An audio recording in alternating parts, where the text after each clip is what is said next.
Hello everyone, आज हम लोगों की हिस्ट्री की थर्ड क्लास है। तो इस थर्ड क्लास के अंदर आज जो हम टॉपिक स्टार्ट करने जा रहे हैं that is Anglo French rivalry. मतलब दो लोगों के बीच में यहाँ पर दुश्मनी होने वाली है, एक रहेंगे ब्रिटिशर्स एंड एक पार्टी कौन रहने वाला है, फ्रेंच। ठीक है, तो अभी की क्लास में हम यहाँ पर देखते हैं। सबसे पहले रुकिए,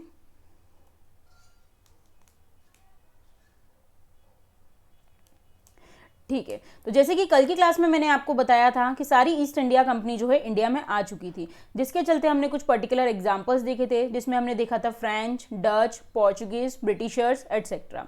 ठीक है, तो ये कुछ मेजर यहाँ पर ईस्ट इंडिया कंपनी थी जिनकी आपस में यहाँ पर लड़ाई चल रही थी। सभी ट्रेड कंपनीज थी, तो सभी के बीच में एक तरीके से ट्रेड वॉर यहाँ पर चल ही रहा था। ठीक है, अब जैसे कि अगर हम इनके बीच में सबसे पहले देखें, डच हो गए, पोर्चुगीज हो गए, देन ब्रिटिशर्स, देन फ्रेंच। अब जैसे कि ये सभी ट्रेड कंपनीज थी, तो इन सभी के बीच में एक तरीके से ट्रेड वॉर चल रहा था।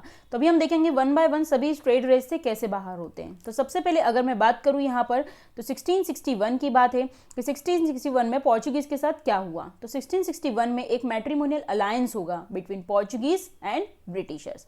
अब दो लोगों के बीच में मैट्रिमोनियल अलायंस होने वाला है, तो कुछ ना कुछ तो एक्सचेंज जरूर होगा। तो उसी के चलते हम बात करेंगे कि अगर मैं यहाँ पर बात करूं पोर्चुगीज की, तो पोर्चुगीज की एक रानी हुआ करती थी जिस रानी का नाम था कैथरीन ब्रेगेंजा। ठीक है, तो ये जो कैथरीन नाम की पोर्चुगीज की रानी थी, इसकी जो शादी होगी वो किससे होगी, तो चार्ल्स टू नाम का एक ब्रिटिश किंग हुआ करता था।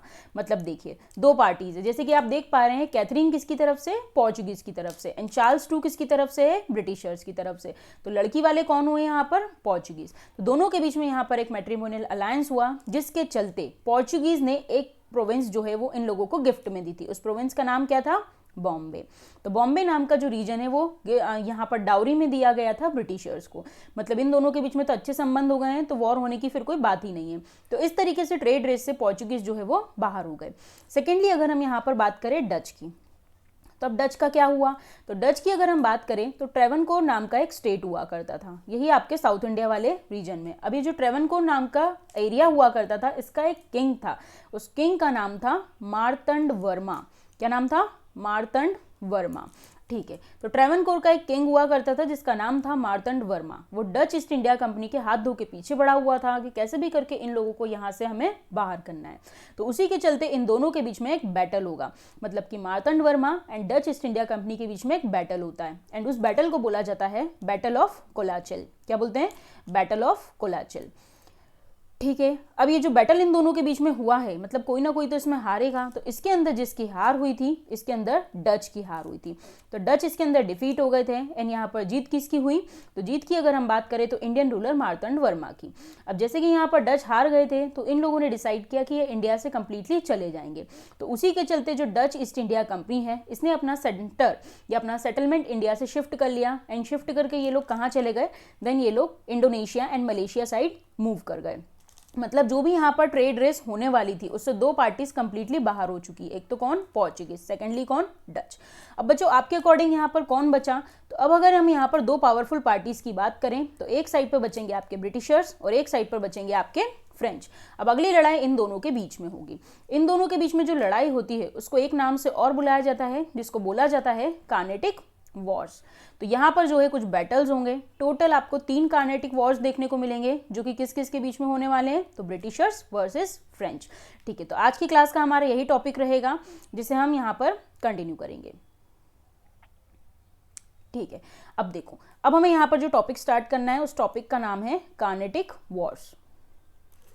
ठीक है, अब कार्नेटिक वॉर्स के अंदर अगर हम देखें तो क्या रीजन रहे, किसकी वजह से इन दोनों के बीच में राइवलरी होगी, लड़ाई होगी, तो अभी हम वो देखते हैं। अब देखो, जैसे कि ये इंडिया का मैप है, तो ये साउथ इंडिया वाला रीजन है। साउथ इंडिया के अंदर अगर पर्टिकुलर में इस एरिया की बात करूं जो ईस्टर्न साइड से है, और इस साइड पर क्या लग जाता है आपका, बे ऑफ बंगाल। तो ये वाला जो एरिया है जो कि ईस्टर्न कोस्ट पे हुआ करता था, इसको एक नाम से जाना जाता था जिसको बोला जाता था कार्नेटिक। तो कार्नेटिक इस रीजन का नाम हुआ करता था। अभी जो कार्नेटिक नाम की जगह थी, यहाँ पर लोग ऑलरेडी अपने सेटलमेंट बिठा के मतलब बचा के यहाँ पर बैठे हुए थे। अब हम देखते हैं इसके अंदर कौन कौन। तो सबसे अगर पहले मैं इसमें बात करूँ तो फ्रेंच की अगर हम बात करें, तो फ्रेंच ने जो अपना एरिया बनाया था, उसके अंदर उन्होंने एरिया चूज कर रखे थे पौंडीचेरी, एंड साउथ में एक एरिया और हुआ करता था जिसको बोला जाता था कराईकाल। मतलब आपको यहाँ पर फ्रेंच के 2 सेटलमेंट देखने को मिलेंगे। कौन कौन से? पौंडीचेरी एंड कराईकाल। ये किसका एरिया हो गया? फ्रेंच का।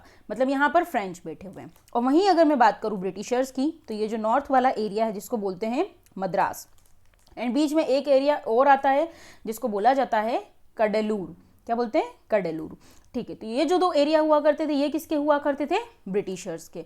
मतलब हमने यहाँ पर ओवरऑल एरिया समझे हैं कि अगर मैं मेजर पोर्ट की बात करूँ तो सबसे पहले मैंने यहाँ पर बात करी है मद्रास वाले रीजन की। तो इस मद्रास में किसका एरिया था? ब्रिटिशर्स का। एंड सेकेंड सेंटर की मैंने बात करी है यहाँ पर पौंडीचेरी। तो पौंडीचेरी में किसका एरिया था? फ्रेंच का। अब जब दोनों ही एक कोस्ट पर बैठे हैं, दोनों ही एक एरिया में बैठे, तो फिर लड़ाई तो इनकी होनी ही है। तो यहाँ पर इन दोनों के बीच में लड़ाई होगी जिसको हम कार्नेटिक वॉर्स बोलेंगे। उसके पहले हम थोड़ा सा अभी यहाँ पर कार्नेटिक का इंट्रोडक्शन समझेंगे कि कार्नेटिक में कोई ना कोई इंडियन रूलर तो पहले से होगा ना भाई, जो यहाँ पर ऑलरेडी रूलर बन के बैठा होगा। ठीक है, तो अभी हम यहाँ पर सबसे पहले देखते हैं कि अगर मैं बात करूं आपके ये कार्नेटिक वाले रीजन की, तो कार्नेटिक में कौन रूलर हुआ करता था, यहाँ का क्या सीन था। तो देखिए, अभी मैंने आपको बताया कि इस एरिया को क्या बोलेंगे? कार्नेटिक। एंड इस एरिया की एक पर्टिकुलर कैपिटल भी हुआ करेगी। उस कैपिटल को क्या बोला जाएगा? आरकोट। मतलब एरिया हो गया आपका कार्नेटिक और कैपिटल हो गई उसकी आरकोट। अब इसका एक फाउंडर हुआ करता था, उस फाउंडर का नाम था सदातुल्ला खां। सदातुल्ला खान। ठीक है, कार्नेटिक के फाउंडर का नाम क्या था? सदातुल्ला खान। अभी सदातुल्ला खान जो था, इनका कोई बेटा वगैरह नहीं था, तो इन्होंने एक सन को अडॉप्ट किया था। उस बच्चे का नाम था दोस्त अली। मतलब कल को जब सदातुल्ला खान चले जाएंगे तो कार्नेटिक का अगला नवाब कौन बनने वाला है आप लोगों के अकॉर्डिंग? दोस्त अली। तो ऐसा ही होना था।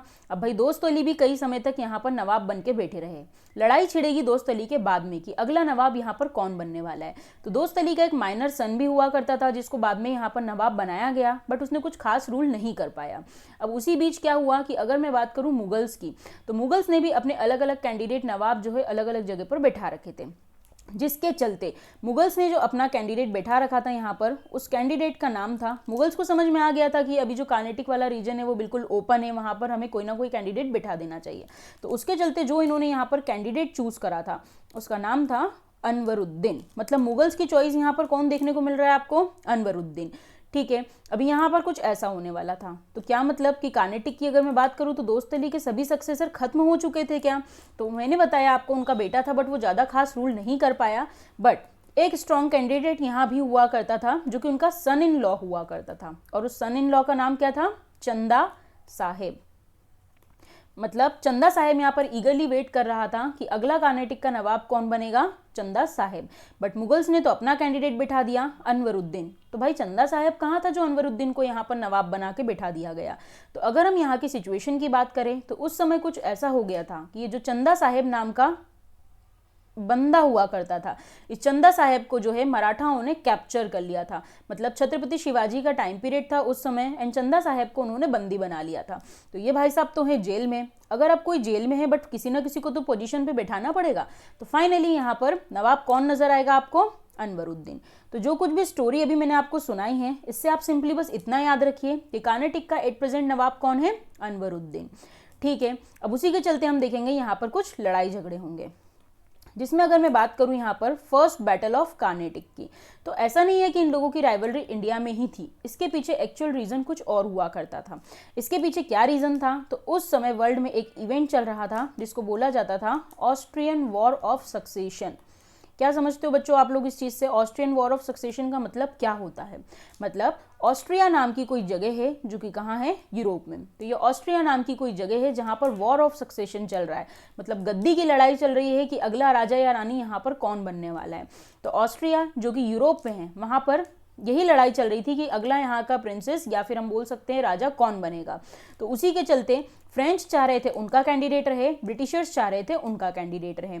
मतलब ये दोनों वहाँ पर आमने सामने आ चुके थे लड़ने के लिए, बट इनको वहाँ पर कोई प्लेटफॉर्म एज सच मिल नहीं रहा था। तो इनके बीच का जो टेंशन है, जो लड़ाई आपको देखने को मिलेगी, वो आपको कहाँ देखने को मिलेगी? कार्नेटिक में। And first battle of Carnatic के पीछे अगर आपको कहीं एग्जाम में आता है कि एक्चुअल रीजन क्या था, तो एक्चुअल रीजन क्या था, तो अभी हमने देखा है कि actual reason was Austrian war of succession, जो उस समय चल रहा था कि वहां का अगला किंग कौन बनने वाला है। तो अभी इनको प्लेटफॉर्म मिला है इंडिया में, मतलब अब यहाँ पर ये लोग जबरदस्त लड़ाई करेंगे। अब लड़ाई कैसे स्टार्ट हुई, क्या रीजन रहे उसके पीछे, तो अभी हम वो देखते हैं। ठीक है, ये हो गया आपका कार्नेटिक वाला एरिया। मद्रास में कौन बैठा था, मद्रास में थे ब्रिटिशर्स। नेक्स्टली हमने यहाँ पर देखा था पौंडीचेरी। पौंडीचेरी में किसका एरिया है, यहाँ पर फ्रेंच का। तो फ्रेंच जब यहाँ पर रूल कर रहे हैं तो कोई ना कोई तो इनका ऑफिसर वगैरह होगा इनके अंडर। तो इनका एक फेमस गवर्नर हुआ करता था, उस गवर्नर का नाम था डुप्ले। क्या नाम था, डुप्ले। इसको लिखते डुप्लेक्स हैं बट इसका नाम है डुप्ले। ठीक है, तो यहाँ पे जो पौंडीचेरी में आपको फ्रेंच वाले लोग रहेंगे, इनका जो गवर्नर देखने को मिलेगा वो कौन रहेगा, डुप्लेक्स। ठीक है, तो अभी हम देखते हैं क्या हुआ। तो ब्रिटिशर्स जो है वो बहुत ही फ्रस्ट्रेटेड थे। तो फ्रस्ट्रेटेड आदमी क्या करता है, हमेशा दूसरे को प्रोवोक करता है लड़ाई करने के लिए। तो उसी के चलते यहाँ पर ब्रिटिशर्स प्रोवोक करेंगे। किसको प्रोवोक करेंगे, मतलब उकसाएंगे। किसको उकसाएंगे, फ्रेंच को सॉरी फ्रेंच को। अब फ्रेंच को कैसे उकसाएंगे, तो फ्रेंच को उकसाने के लिए ये करेंगे कि देखिए यहाँ पर अपना इंडियन ओशियन वाला रीजन है, तो यहाँ पर सभी के जहाज चलते रहते हैं भाई, सभी की शिप्स यहाँ पर रहती है। तो ब्रिटिशर्स ने अपनी तरफ से फर्स्ट अटेम्प्ट करा, जिसके चलते जो इंडियन ओशियन में फ्रेंच शिप थी, यहाँ पर फ्रेंच का जो जहाज यहाँ पर आ रहा था, सबसे पहले ब्रिटिशर्स ने उसको क्या कर लिया, सीज कर लिया, मतलब अपने अंडर कर लिया, सीज कर लिया। तो फ्रेंच शिप को इन लोगों ने सीज कर लिया। तो फ्रेंच भी चुपचाप नहीं बैठेंगे, फ्रेंच को बहुत गुस्सा आया कि भाई तुमने हमारा जहाज जो है अपने कब्जे में ले लिया, अंडर कर लिया, इतनी हिम्मत हो गई तुम्हारी। तो उसी के चलते अब यहाँ पर आप देखोगे फ्रेंच की तरफ से एक हीरो सामने आएगा जिसका नाम रहेगा डुप्ले। अब डुप्ले को गुस्सा आएगा, वो भी रिटेलिएट करना चाहेगा, बदला लेना चाहेगा। तो उसी के चलते यहाँ पर लॉर्ड डुप्ले क्या करेंगे कि वो यहाँ पर ब्रिटिशर्स का एरिया है मद्रास, उसको सीज कर लेंगे। मतलब यहाँ पर इनका एक फोर्ट हुआ करता था, तो उसको सीज करेंगे, उसको कैप्चर कर लेंगे। एंड जितने भी ब्रिटिशर्स रहेंगे सभी को अपना क्या बना लेंगे, प्रिजनर बना लेंगे, बंदी बना लेंगे। मतलब ब्रिटिशर्स ने शुरुआत करी बट उनके ऊपर तो ये अटैक बिल्कुल ही उल्टा पड़ गया। अब ब्रिटिशर्स क्या करेंगे, तो जैसे कि आपने देखा है कि दो बच्चे जब आपस में लड़ते रहते हैं देन उनको कुछ नहीं मिलता है, तो वो क्या करते हैं, भाग के जाते हैं अपनी मम्मी के पास और बोलते हैं देखो मम्मी मम्मी इसने मेरे साथ ऐसा करा। मतलब किसी ना किसी की फिर हेल्प मांगते हैं जब वो खुद कुछ नहीं कर पाते हैं। तो ब्रिटिशर्स भी सेम चीज़ यहाँ पर यही करेंगे। अब ब्रिटिशर्स क्या करेंगे, तो चलो फटाफट से रिवाइज करो कि कार्नेटिक का नवाब, लास्ट हमने यहाँ पर किसको छोड़ा था कि कौन यहाँ का नवाब हुआ करता था। तो नवाब का नाम क्या था, अनवरुद्दीन। तो ब्रिटिशर्स भाग के जाएंगे अनवरुद्दीन के पास और अनवरुद्दीन को जाके बोलेंगे देखिए नवाब आपके एरिया में डुप्लेक्स आया और उसकी इतनी हिम्मत हुई कि उसने हमारा पूरा का पूरा फोर्ट सीज कर लिया। तो भाई अनवरुद्दीन भी जो है वो भी एक्साइटेड हो जाएगा कि अच्छा मैं नवाब हूँ, मेरे पास कंप्लेन लेकर आए तो मुझे कुछ ना कुछ तो करना पड़ेगा। अनवरुद्दीन बुलाएगा डुप्लेक्स को और बोलेगा भाई तुमने ये सब क्या करा है, चलो उस फोर्ट को छोड़ो और वहां से अपनी आर्मी जो है रिटर्न ले लो। तो यहाँ पर डुप्लेक्स जो है वो एक तरीके का लालच देगा अनवरुद्दीन को। अनवरुद्दीन को ये लालच देगा कि भाई तुम अभी थोड़ा शांत रहो, कल को जब मद्रास में जीत लूंगा, मेरे अंडर हो जाएगा तो मैं तुम्हें दे दूंगा। तो कुछ समय के लिए तो अनवरुद्दीन खुश हो गया, बट क्या है आप ज्यादा दिन किसी को बेवकूफ नहीं बना सकते। कुछ समय बाद अनवरुद्दीन वेट करेगा कि मुझे मद्रास जो है मिलेगा, बट ऐसा तो कुछ भी नहीं हुआ। अब अनवरुद्दीन को गुस्सा आएगा कि डुप्लेक्स ने मुझे फेक प्रॉमिस करा, मद्रास भी नहीं दे रहा है, क्या करूं मैं। तो अब अनवरुद्दीन प्लानिंग करेगा कि क्यों ना डुप्लेक्स के साथ फाइट ही की जाए। तो फाइट करने के लिए यहाँ पर प्लान किया जाएगा कि चलो अब दोनों के बीच में बैटल होने वाला है। अब अगर बच्चों में यहाँ पर बोलती हूँ अनवरुद्दीन के साथ, मतलब ये किसकी साइड मिला हुआ है, ब्रिटिशर्स, मतलब अनवरुद्दीन प्लस ब्रिटिशर्स। मैं अनवरुद्दीन बोलूं या ब्रिटिशर्स बोलूं बात एक ही है। तो अनवरुद्दीन वर्सेस यहाँ पर किसकी फाइट होने वाली है, फ्रेंच। मैं फ्रेंच बोलूं या फिर डुप्लेक्स बोलूं सेम थिंग। तो आपको याद रखना है कौन सा कैंडिडेट किसकी तरफ से। जब अनवरुद्दीन को यहाँ पर कुछ नहीं मिला तो वो ब्रिटिशर्स के साथ तो मिला ही हुआ था, वैसे भी वो ब्रिटिशर्स को ही फेवर करता था। तो अनवरुद्दीन क्या करेगा, डिसाइड करेगा कि भाई डुप्लेक्स के साथ होगी मेरी फाइट। अब चूंकि ये इंडिया का राजा था, हमारे यहाँ के राजा महाराजाओं के पास बहुत बड़ी बड़ी आर्मी हुआ करती थी। अभी अगर मैं बात करूँ डुप्लेक्स की, फ्रेंच की, तो इसके पास कुछ ज़्यादा बड़ी आर्मी नहीं थी, इसके पास कुछ 1000 अप्रॉक्सी सोल्जर्स हुआ करते थे। एंड अनवरुद्दीन जो है लाखों में यहाँ पर सोल्जर्स वगैरह लेकर गया, दोनों के बीच में यहाँ पर बैटल प्लान होता है। ठीक है, अब दोनों के बीच में लड़ाई झगड़ा यहाँ पर प्लान होता है। अडियार रिवर का नाम रहता है उस जगह को सेंट थॉम भी बोला जाता है। क्या बोला जाता है? सेंट थॉम। मतलब साउथ इंडिया में एक जगह हुआ करती थी जिसको बोलते थे सेंट थॉम। इसी वजह से इस बैटल को बैटल ऑफ अडियार या फिर बैटल ऑफ सेंट थॉम भी बोला जाता है। तो पार्टी कौन कौन है? एक साइड है अनवरुद्दीन और एक साइड है डुप्लेक्स। बताओ किसको जिताना है दोनों में से? ठीक है, अगर हम यहाँ पर बात करें कि कौन जीता एक्चुअल में, तो यहाँ पर जीत हुई फ्रेंच की। वैसे तो आप टेक्स्ट बुक में कभी चेक करोगे तो दिया जाता है कि दोनों के बीच में एक तरीके से टाई ही हो गया था, बट अगर हम बहुत ही इनडेप्थ कभी चेक करते हैं तो ऐसा देखने को मिलता है कि अनवरुद्दीन की जो आर्मी थी इतनी लाखों के नंबर्स में, वो जो है फ्रेंच की आर्मी के सामने टिक नहीं पाई। क्यों? रीज़न ये होता था इन लोगों के पास बहुत ही अच्छे ट्रेंड सोल्जर्स वगैरह हुआ करते थे, बहुत अच्छे इनके पास जो है वेपन्स हुआ करते थे। तो फाइनली यहाँ पर अनवरुद्दीन टिक नहीं पाया। एंड अनवरुद्दीन को एक बात समझ में आ गई थी कि यूरोपियन से जो है इस तरीके से इजीली लड़ा नहीं जा सकता है। इस लाइन को याद रखना, ये आने वाले लेक्चर में आपको काम आएगी। ठीक है, अब दोनों के बीच में यहाँ पर बैटल हो गया, लड़ाई झगड़े हो गए। तो कौन हार गया? अनवरुद्दीन हार गया, फ्रेंच जीत गए। रिजल्ट ये निकला। अब दोनों के बीच में जब भी लड़ाई होती है या एक तरीके से टाई होता है तो फिर एक समझौता भी कराना पड़ता है। उस समझौते को क्या बोलते हैं? ट्रीटी। Very good. तो अभी हम यहाँ पर देखेंगे कि इन दोनों के बीच में होगी एक ट्रीटी। तो फर्स्ट बैटल ऑफ कार्नेटिक से एक ट्रीटी होगी। उस ट्रीटी का नाम रहेगा ट्रीटी ऑफ एक्स-ला-शैपेल। क्या बोलेंगे इसको? Treaty of Aix-la-Chapelle. अभी एक्चुअल रीजन क्या था वॉर के पीछे तो मैं आपको बता चुकी हूँ, ऑस्ट्रियन वॉर ऑफ सक्सेशन, जो कि कहाँ चल रहा था? यूरोप में।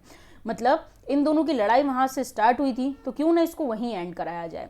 तो ट्रीटी ऑफ एक्स-ला-शैपेल होगी। अब कोई ना कोई यहाँ पर किसी ना किसी को कुछ रिटर्न करेगा। अब कौन किसको क्या रिटर्न करेगा वो अभी हम फिलहाल देखते हैं। अब ये ट्रीटी हुई। इस ट्रीटी के अकॉर्डिंग ऐसा माना गया कि ब्रिटिशर्स ने एक एरिया अपने अंडर ले रखा था जिसको बोला जाता था लुइसबर्ग। क्या बोलते थे? लुइसबर्ग। एंड फ्रेंच को ये एरिया उन्होंने रिटर्न कर दिया। मतलब ब्रिटिशर्स ने क्या दिया बदले में? लुइसबर्ग नाम की एक प्रोविंस दी इस ट्रीटी के चलते। किसको? फ्रेंच को। अब भाई बदले में फ्रेंच को भी कुछ ना कुछ देना पड़ेगा। तो फ्रेंच ने ब्रिटिशर्स के किस एरिया को अपने अंडर कैप्चर कर लिया था? मद्रास। तो मद्रास किसको दे दिया गया यहाँ पर? ब्रिटिशर्स को। एंड इस तरीके से आपका जो फर्स्ट बैटल ऑफ कार्नेटिक है ये क्या हो गया? एंड हो गया। ठीक है, तो ये हुआ आपका फर्स्ट बैटल ऑफ कार्नेटिक। हो सकता है अभी आपको कैरेक्टर सारे कंफ्यूज कर रहे हूँ, बट डोंट वरी, आप इस वीडियो को एक बार फिर से दोबारा रिपीट करके देखना, आपको सब कुछ क्लियर हो जाएगा। एंड अपनी कॉपी में नोट डाउन करते चलिएगा कौन से कैरेक्टर का नाम मैंने कहाँ पर लिया है एंड किसका क्या यूज रहा है।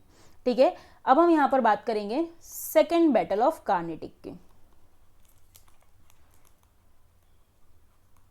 या फिर इसी को बैटल ऑफ अंबुर भी बोला जाता है। क्या बोलते हैं? Battle of Ambur. ठीक है, तो सेकंड बैटल ऑफ कार्नेटिक की हम यहाँ पर बात कर रहे हैं, बैटल ऑफ अंबुर। मतलब फर्स्ट में हमने देख लिया था कि फ्रेंच जो है काफ़ी भारी पड़े हैं, बट ये बात ब्रिटिशर्स को कहीं ना कहीं अच्छी नहीं लगेगी। तो आने वाले समय में हम देखेंगे कि यहाँ पर जो है ब्रिटिशर्स एंड फ्रेंच के बीच में दोबारा लड़ाई होगी। तो फिर से बताओ पार्टी कौन है यहाँ पर? French versus Britishers. बैटल का नाम क्या है? Battle of second battle of Carnatic या फिर बैटल ऑफ अंबुर। अब हम थोड़ा सा बैकग्राउंड में जाते हैं कि उस समय यहाँ पर क्या चल रहा था। तो भाई बात कुछ ऐसी थी कि मुगल्स में अगर मैं बात करूँ यहाँ पर, तो जैसे कि मतलब प्रीवियसली टाइम से ही हम देखें तो जब से औरंगजेब की डेथ हुई थी तो एक तरीके से मुगल्स का डिसइंटीग्रेशन जो है यहाँ पर स्टार्ट हो चुका था। अब जब यहाँ पर मुगल्स का डिसइंटीग्रेशन स्टार्ट हो चुका था तो हर आदमी खुद को इंडिपेंडेंट घोषित करने में लगा हुआ था। अभी हर कोई खुद को इंडिपेंडेंट घोषित करना चाहता है तो वो खुद को नवाब घोषित कर लेता है। तो उसी के चलते हम देखेंगे कि यहाँ पर दो लोग मेन इंपॉर्टेंट रोल प्ले करेंगे। एक तो आप शुरू से देखते आ रहे हो जिसका नाम रहेगा आपका कार्नेटिक। एक और प्रोविंस यहाँ पर रोल निभाएगी जिसका नाम रहेगा हैदराबाद। अब हैदराबाद की अगर मैं बात करूँ तो हैदराबाद का भी एक फाउंडर हुआ करता था। उस फाउंडर का नाम था निज़ाम उल मुल्क, या फिर आप किसी किसी टेक्स्ट बुक में इसका एक नाम और देखोगे जिसको बोला जाता है आसफ जा। क्या बोलते हैं? आसफ जा। तो सबसे पहले हम हैदराबाद का कुछ इंट्रोडक्शन देखते हैं कि इसका फाउंडर कौन हुआ करता था? निज़ाम उल मुल्क, या फिर उसी को बोलते थे आसफ जा। अब क्या हुआ भाई, निज़ाम उल मुल्क की जब डेथ हो जाएगी तो यहाँ पर भी वॉर ऑफ सक्सेशन छिड़ जाएगा कि भाई अगला नवाब हैदराबाद का कौन बनने वाला है। तो अगर मैं अगले नवाब की बात करूँ तो यहाँ पर आपको दो कैंडिडेट देखने को मिलेंगे। एक रहेगा नासिर जंग जो कि रहेगा इसका सन, एंड एक रहेगा मुजफ्फर जंग। कौन रहेगा? मुजफ्फर जंग। एंड मुजफ्फर जंग कौन रहेगा इसका? ग्रैंडसन। जीएस लिख दिया मैंने बट इट मीन्स ग्रैंडसन। ठीक है, तो हैदराबाद की अगर हम बात करें, फाउंडर था निज़ामुल मुल्क, उसी को आसफ जाबी बोलते हैं। उसके बाद लड़ाई छिड़ गई कि अगला नवाब कौन बनेगा, तो 2 कैंडिडेट थे यहाँ पर। अब 2 कैंडिडेट है तो भाई दोनों को नवाब थोड़ी बना सकते, लड़ाई तो होनी ही है, तय है। तो उसी के चलते नासिर जंग इसका बेटा हुआ करता था, मुजफ्फर जंग जो है इसका ग्रैंडसन हुआ करता था। अब 2 लोग आपस में लड़ रहे हैं तो कोई तीसरा इस चीज़ का फ़ायदा ज़रूर उठाएगा, तो हम देखेंगे वो फ़ायदा यहाँ पर कौन उठाने वाला है। तो उसी के बीच अभी कार्नेटिक की भी कुछ स्थिति यहाँ पर चेंज हो जाएगी। अब कार्नेटिक में क्या होने वाला है, तो कार्नेटिक की अगर मैं बात करूँ तो लास्ट हमने यहाँ पर देखा था कार्नेटिक का नवाब कौन बना था? अनवरुद्दीन। एंड एक्चुअल में नवाब वैसे किसको बनना चाहिए था? तो जो दोस्त अली के सन इन लॉ थे जिनका नाम क्या था? चंदा साहेब। असली नवाब तो भाई उनको बनना चाहिए था, बट वो कहाँ थे? तो उनको मराठास ने क्या कर लिया था? कैप्चर करके बंदी बना लिया था। ये तो हम ऑलरेडी देख ही चुके हैं। तो उसी के चलते सेकेंड बैटल के टाइम पर एक चीज़ बदल जाएगी भाई। अब चंदा साहेब जो है वो जेल से रिलीज हो जाएंगे। अब जेल से रिलीज हो गया है बंदा, तो वो तो कब से सपने देख रहा था कि अगला कार्नेटिक का नवाब मुझे बनना है, मुझे बनना है। तो अब यहाँ पर क्या होगा कि जब वो आएंगे तो वो देखेंगे कि भाई यहाँ का नवाब तो कोई और बना हुआ है, और वो नवाब कौन है? अनवरुद्दीन। मतलब 2 लोग यहाँ पर अब पहले तो नवाब के लिए ही लड़ेंगे, जिसमें एक तो अनवरुद्दीन हो जाएगा और एक हो जाएगा चंदा साहेब। अभी मैंने आपको प्रीवियसली बताया था कि अनवरुद्दीन जो है उसको हमेशा कौन सपोर्ट करता था? ब्रिटिशर्स। मतलब ये तो ब्रिटिशर्स की तरफ ही झुकेगा। तो फिर अब चंदा साहेब को कौन सपोर्ट करेगा? तो ब्रिटिशर्स के दुश्मन कौन है? फ्रेंच। तो वो सपोर्ट करेंगे यहाँ पर चंदा साहेब को। एक बार शांति से देखिएगा किस किस कैंडिडेट की हम यहाँ बात कर रहे हैं। तो अनवरुद्दीन जो है उसको कौन सपोर्ट करेगा? ब्रिटिशर्स। एंड चंदा साहेब की अगर मैं बात करूँ तो उसको कौन सपोर्ट करेगा? फ्रेंच। अब जब ये सब कुछ चल ही रहा था तो डुप्लेक्स बहुत ही स्मार्ट बंदा था। तो डुप्लेक्स ने यहाँ पर एक तरीके की प्लानिंग बनाई कि हमें क्या करना चाहिए। तो डुप्लेक्स ने सोचा क्यों ना मैं हैदराबाद की हेल्प लूँ, कि हैदराबाद जो है अभी वहाँ पर ऑलरेडी लड़ाई झगड़े चल रहे हैं कि अगला नवाब कौन बनने वाला है, तो क्यों ना उनको थोड़ा सा सॉफ्ट साइड दिखाकर अपनी तरफ मिला लिया जाए। तो उसी के चलते यहाँ पर डुप्लेक्स क्या करेगा? तो डुप्लेक्स जाएगा हैदराबाद, और हैदराबाद जाकर वो मुजफ्फर जंग के साथ हाथ मिला लेगा। उसको बोलेगा भाई मैं तेरी मदद कर सकता हूँ नवाब बनने के लिए, शर्त है तुम्हें मेरी मदद करनी पड़ेगी कार्नेटिक में जो भी लड़ाई झगड़े होंगे उसके लिए। मतलब अब देखो फ्रेंच की अगर हम बात करें तो फ्रेंच के कैंडिडेट कौन कौन हो गए? तो इसी स्लाइड में देखो, सबसे पहले तो कौन हो गए? चंदा साहेब। सेकेंड इसने किसको मिला लिया? मुजफ्फर जंग। एंड थर्ड कूद कौन हो गया? डुप्लेक्स। एंड सभी का दुश्मन फिलहाल यहाँ पर कौन है? तो सभी का दुश्मन यहाँ पर है अनवरुद्दीन, जो कि किसका कैंडिडेट है? ब्रिटिशर्स का। Just a second. ठीक है, तो यहां पर हमने देखा कि क्या हुआ, एक बार फिर से मैं आपको शॉर्ट में बताती हूँ। ठीक है, अब देखो फ्रेंच की अगर मैं बात करूं बच्चों, तो फ्रेंच की तरफ से कौन कौन है? सबसे पहले तो लॉर्ड डुप्लेक्स हो गया उनका। सेकेंडली अगर हम बात करें तो इन्होंने मुजफ्फर जंग से हाथ मिला लिया है, जो कि कहाँ का नवाब बनने वाला था? हैदराबाद का। थर्डली अगर हम बात करें तो किससे हाथ मिला लिया है? चंदा साहेब। ठीक है, ध्यान से देखिएगा, फ्रेंच की तरफ से ये सब हो गए। नेक्स्ट अगर मैं बात करूं ब्रिटिशर्स की, तो ब्रिटिशर्स की तरफ से कौन कौन बचा? तो ब्रिटिशर्स की तरफ से अगर हम बात करें तो ब्रिटिशर्स की तरफ से आपको यहाँ देखने को मिलेगा कि एक तो ब्रिटिशर्स खुद हो गए, उसके अलावा कौन था उनकी तरफ से? अनवरुद्दीन। एंड एक और जो बचा था उधर से नासिर जंग। मतलब अब ये 2 लोग जो हैं आपस में लड़ाई करने वाले। अब इन दोनों में कौन भारी पड़ेगा? तो इनिशियली जब ये लड़ाई चलती रहेगी तो फ्रेंच की अगर हम बात करें तो यहाँ पर एक ट्रिपल अलायंस फॉर्म हुआ है। आप देख सकते हो, अलायंस से क्या समझते हो आप लोग? मतलब संगठन, मतलब कुछ लोग मिलकर किसी काम को करने वाले। तो बच्चों देखो, एक हो गया डुप्लेक्स, एक हो गया मुजफ्फर जंग, एक हो गया चंदा साहेब। इन तीनों ने मिलकर बनाया अपना एक ट्रिपल अलायंस कि भाई अपन तीनों मिलकर एक ही चीज के प्रति काम करेंगे, एक ही चीज को टारगेट करेंगे। और वो टारगेट कौन था इनका? अनवरुद्दीन। मतलब सबसे पहले इस अनवरुद्दीन को अगर हटा दिया जाए तो हमारी आधी प्रॉब्लम्स जो है वो सॉल्व हो जाएगी। एंड बिल्कुल इनको इस चीज़ में सक्सेस भी मिलेगी। ये ट्रिपल अलायंस मिलकर सबसे पहले प्लान करेगा अनवरुद्दीन को मारना है, जिसके चलते इसके अंदर अनवरुद्दीन को मार दिया जाएगा। अनवरुद्दीन को मार दिया गया मतलब एक तरीके से किसकी डिफीट हुई है यहाँ पर? ब्रिटिशर्स की। तो क्या ब्रिटिशर्स इस हार को इजीली एक्सेप्ट कर लेंगे? नहीं, ऐसा बिल्कुल भी नहीं होगा। ये वॉर एक तरीके से एंड ही होने वाला था, बट ब्रिटिशर्स अपना दिमाग लगाएंगे और अपना एक हीरो आएगा। जैसे मूवी में सिंघम आता है और सब बदल जाता है, वैसे ब्रिटिशर्स की तरफ से एक नया बंदा यहाँ पर एंट्री लेगा एंड वो उनका हीरो रहेगा। उसका नाम रहेगा रॉबर्ट क्लाइव। क्या नाम रहेगा? Robert Clive. तो ब्रिटिशर्स की तरफ से अब एक बंदे ने एंट्री ली है जिसका नाम है रॉबर्ट क्लाइव। अब रॉबर्ट क्लाइव आएगा एंड ये कुछ नई प्लानिंग करेगा एंड वे प्लानिंग के चलते ये एक एपिसोड रचेगा जिसको बोला जाएगा आरकोट एपिसोड। आरकोट क्या था, प्रीवियसली मैंने आपको बताया है, आरकोट क्या था, कार्नेटिक की कैपिटल थी। तो इसने एक एपिसोड रचा जिसको बोला गया आरकोट एपिसोड। उसको रचने वाला कौन है, रॉबर्ट क्लाइव, जो कि किसका कैंडिडेट है, ब्रिटिशर्स का। भाई वो इतनी इजीली फ्रेंच से हार नहीं मान सकते थे, उन्हें भी अपनी सुप्रीमेसी शो करनी थी। तो उसी के चलते रॉबर्ट क्लाइव ने यहाँ पर कुछ कॉन्स्पिरेसी करी एंड डिसाइड किया कि कोई बात नहीं, अनवरुद्दीन मर भी गया है तो अनवरुद्दीन का माइनर सन जिंदा है। उस माइनर सन का नाम था मोहम्मद अली, या फिर इसी को आप अलग अलग टेक्स्ट बुक में देख सकते हो, इसको वल्ला जा के नाम से भी जाना जाता है। किस नाम से, वल्ला जा। ठीक है, तो अनवरुद्दीन का माइनर सन था मोहम्मद अली। भाई उसको नवाब ववाब बनने में कोई इंटरेस्ट नहीं था, उसको सिंपली एक पपेट की तरह यूज़ किया जाएगा। एंड यहाँ पर रॉबर्ट क्लाइव बोलेगा कि राजा मर गया है तो क्या हुआ, उसका बेटा अभी जिंदा है, तो यहाँ पर असली नवाब किसको बनाया जाएगा, मोहम्मद अली या फिर वल्ला जा।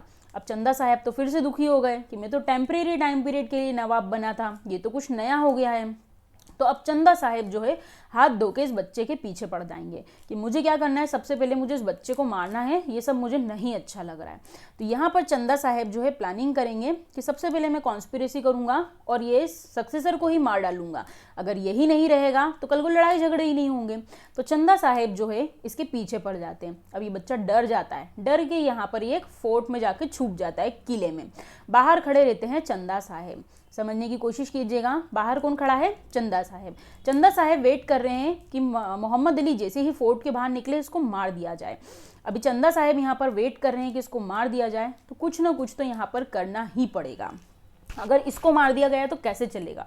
तो ब्रिटिशर्स ने यहाँ पर एक कॉन्स्पिरेसी करी कि सबसे पहले चंदा साहब को इस जगह से हटाना पड़ेगा, वरना सब गेम पे पानी फिर जाएगा। तो यहाँ पर प्लानिंग करी जाती है कि ब्रिटिशर्स जो हैं वो क्या करेंगे, तो वो कार्नेटिक की कैपिटल आरकोट पे अटैक कर देंगे। अभी जब आरकोट पे अटैक कर दिया है तो चंदा साहब भागा भागा कहाँ जाएगा, तो देखो ये फोर्ट से निकला और भाग के कहाँ जा रहा था, आरकोट, कि मैं आरकोट चला जाता हूँ, सबसे पहले कैपिटल बचाऊँ, अगर कैपिटल ही नहीं बची तो फिर मैं क्या करूँगा, किससे लड़ूंगा। तो देखो फोर्ट के बाहर से इसको भटकाया गया और ये जा रहा था आरकोट। उसी बीच रास्ते में इसका एक दुश्मन रहता है जिसका नाम रहता है राजा ऑफ तंजोर। क्या नाम रहता है, राजा ऑफ तंजोर। इनकी कुछ पुरानी राइवलरी रहती है, दुश्मनी रहती है, जिसके चलते चंदा साहब को मार दिया जाता है बाय राजा ऑफ तंजोर। चंदा साहब को मार दिया गया मतलब किसकी हार, फ्रेंच की हार। तो finally second battle of Carnatic में कौन जीता, अगर मैं आपसे कंक्लूजन पूछूं तो किसकी जीत हुई यहाँ पर, ब्रिटिशर्स की। बिल्कुल सही बोला आप लोगों ने, यहाँ पर ब्रिटिशर्स की जीत हुई।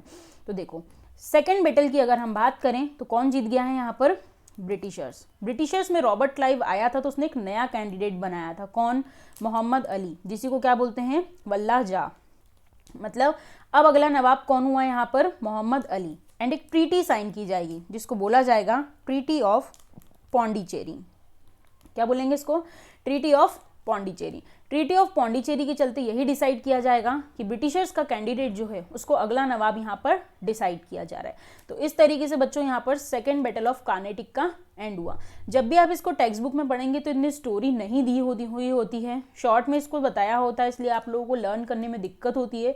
बट हमने यहाँ पर इसको एक स्टोरी के फॉर्म में पढ़ा है ताकि आपको चीज़ें जो हैं ईजिली याद हो सके। अब जब भी आपको इसको रटने की ज़रूरत नहीं पड़ेगी अगर आपने स्टोरी को समझ लिया है, ठीक है। तो इस तरीके से हुआ था यहाँ पर सेकेंड बैटल ऑफ कार्नेटिक। आगे प्रोसीड करते हैं हम third battle of Carnatic.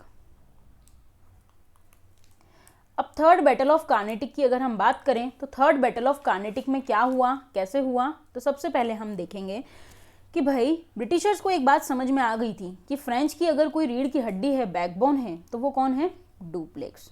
Duplex किसका कैंडिडेट है, फ्रेंच का। तो यहाँ पर ब्रिटिशर्स को समझ में आएगा कि क्यों ना इस डुप्लेक्स को ही रास्ते से हटा दिया जाए सबसे पहले। तो ब्रिटिशर्स क्या करेंगे, फ्रेंच गवर्नमेंट को करप्ट करने की कोशिश करेंगे, उसको घूस वगैरह देंगे एंड प्लानिंग करा जाएगा कि डुप्लेक्स का क्या हो जाए, यहाँ से ट्रांसफर हो जाए। अगर डुप्लेक्स चला गया तो आधी प्रॉब्लम सॉल्व। तो उसी के चलते हम देखेंगे थर्ड बैटल ऑफ कार्नेटिक के टाइम पीरियड में डुप्लेक्स का यहाँ से ट्रांसफर करा दिया जाएगा। अब डुप्लेक्स का ट्रांसफर हो गया है, इट मीन्स कोई ना कोई इसको रिप्लेस करेगा। तो अगर हम बात करें तो यहाँ पर इसका जिससे रिप्लेसमेंट होगा उसका नाम रहेगा लेली। नाम से ही लल्लू लग रहा है ये तो, ठीक है, क्या नाम रहेगा, लेली। तो अब लेली आएगा फ्रेंच की तरफ से लीड करने, एंड एक साइड पे ब्रिटिशर्स रहेंगे। तो ब्रिटिशर्स की तरफ से जो इसको लीड करेगा उसका नाम रहेगा आयरे कुट। क्या नाम रहेगा? आयरे कुट। तो first of all third battle of Carnatic किस किस के बीच में हुआ था? French and Britishers. फ्रेंच का कैंडिडेट कौन था? लेली। एंड ब्रिटिशर्स का कैंडिडेट कौन था? आयरे कुट। तो इन दोनों के बीच में यहाँ पर बैटल होगा। इसका भी रीजन एक्चुअल में कुछ और ही रहेगा। उस समय वर्ल्ड में चल रहा था 7 year war of succession.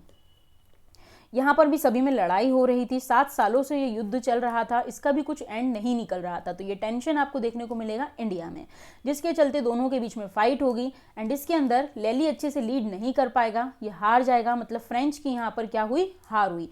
And अगर मैं बात करूँ ब्रिटिशर्स जो कि आयरे कूट की तरफ से लीड कर रहे थे, उनकी क्या हुई? जीत हुई। फाइनली इन लोगों के बीच में फिर से एक ट्रीटी वगैरह कराई जाएगी जिसको बोला जाएगा ट्रीटी ऑफ पेरिस। तो थर्ड बैटल ऑफ कार्नेटिक किससे एंड हुआ बच्चों? Treaty of Paris. एंड इसकी तरफ से डिसाइड किया कि भाई देखो फ्रांस, तुम हार तो चुके हो, बट अब से प्रॉमिस करो कि तुम कोई इंटरफेयर यहाँ पर नहीं करोगे, नो इंटरफेरेंस। तो फिर उन्होंने बोला हम करेंगे क्या यहाँ पर?